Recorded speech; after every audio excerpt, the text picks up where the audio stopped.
Good evening friends. সন্ধ্যার সময় আর চটপটে মজাদার কিছু হবে না, তা কী করে হয় বলো? আর বিশেষ করে আজকের সন্ধ্যাটাতে তো আমি তো বাড়িতেই আছি। তো মেয়ে স্কুল থেকে আসার পরে বলছে, মা আমার খিদে পেয়েছে, কিছু খাবে। তো আমি বললাম কী খাবি?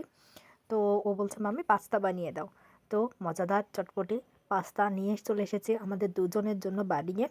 কেননা আমাদের বাড়ির আজ যে বাকি দুজন, তারা তো এখন ক্লিনিকে আছে, তাই তাদেরকে না জানিয়ে আমরা দুজন কিন্তু চুপি চুপি বানিয়ে নিয়ে চলে এসেছি পাস্তা এবং কফি। আচ্ছা শোনো শোনো, তোমাদের সবাইকে বলছি কিন্তু ওদের দুজনকে কিন্তু কেউ তোমরা বলো না যে আমরা কিন্তু ওদেরকে রেখে না বলে কিন্তু আমরা চটপট পাস্তা বানিয়ে খেয়ে নিয়েছি।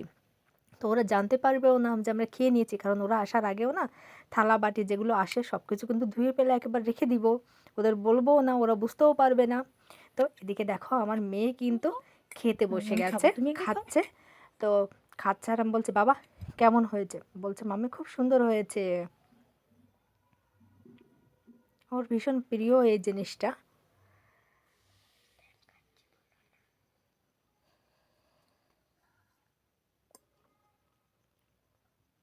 সুন্দর, খুব সুন্দর। ওকে, ইয়ামি। খাচ্ছে আর মাঝে মাঝে বলছে, মাম্মি খুব সুন্দর, খুব সুন্দর হয়েছে।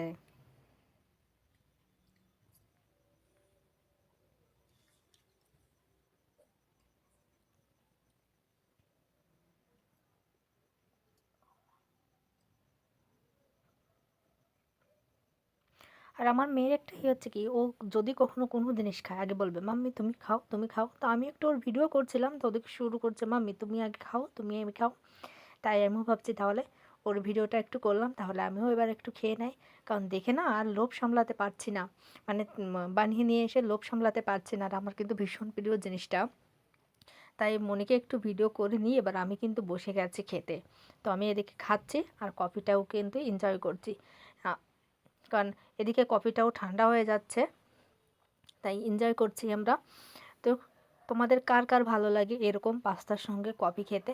আমি কিন্তু একটু না ধনিয়া পাতাও দিয়েছিলাম, কারণ ধনিয়া পাতার ফ্লেভারটাও না আমার খুব ভালো লাগে। অনেকেই আছে ধনিয়া পাতার ফ্লেভারটা পছন্দ করে না, কিন্তু আমার কাছে খুব ভালো লাগে যে চাউমিনের ভেতরে হোক বা পাস্তার ভেতরে হোক দিলে আমার মানে ধনিয়া পাতাটা দিলে আমার ভীষণ ভালো লাগে। বিশেষ করে যে কোনোটাতে দিলে আমার ধনিয়া পাতার ফ্লেভারটা খুব ভালো লাগে। আমি তো একদম শুধু ধনিয়া পাতার চাটনি করেও, টমেটো দিয়ে চাটনি করেও মাঝে মাঝে খাই।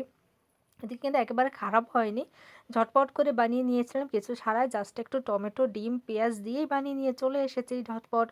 তো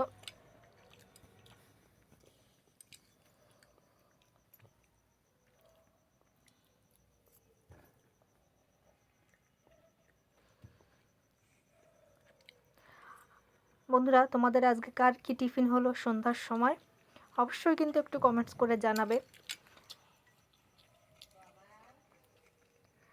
ওকে ঠিক আছে, সবাই ভালো থেকো, সুস্থ থেকো, শুভ সন্ধ্যা। কফির শুভেচ্ছা রইল সবাইকে।